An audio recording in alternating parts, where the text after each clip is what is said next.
There you go. My name is Karen Ward. Excuse me, I'm recovering from a cold. I live in Moscow, but I grew up in and have pioneer family ties in the Magic Valley.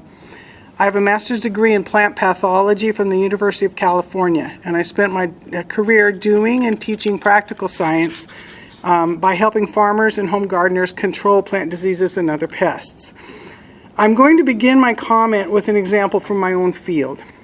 The Irish potato famine caused the deaths of about 1 million Irish peasants in the mid-1800s, and a major demographic shift of the Irish from the old world to the new.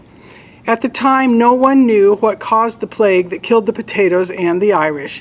It was thought to be bad air, or rogue electricity, or the wrath of God. The scourge of potatoes was one of the beginnings of the field of plant pathology. Because microbiologists were able to see and grow the organism that causes the disease and established a scientific method for definitively linking the organism to the disease, called Koch's postulates, they were eventually able to understand the disease and how to control it. That disease, potato late blight, is a major threat to potato production to this day. No one questions the nature of the disease. All accept the science-based explanation and control recommendations. No one clings to the bad air theory or blames the disease on God. Idahoans reap the economic benefits of scientific late blight control with every potato harvest. Climate science is much harder for most of us to grasp. Climate and the factors that drive it are difficult for the average citizen to measure or observe, including myself.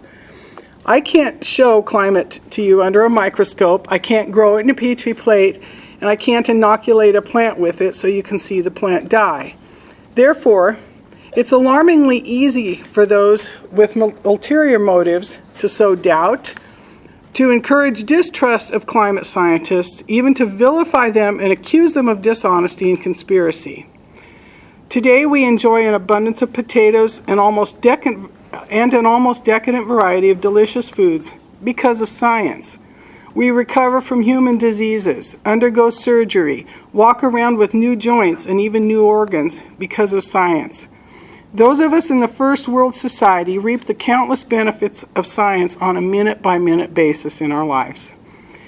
It's disingenuous and hypocritical to accept the claims and the gifts of science when it benefits us, but claim that the science is a hoax and the scientists are liars when their science tells us something we don't want to hear. It's not intellectually honest to cherry-pick your science. Our legislature is preventing the teaching of climate science because constituents either believe the political rhetoric against climate science due to their political loyalty or possibly due to their ignorance. Or they don't want to change the status quo because they have skin in the fossil fuel game.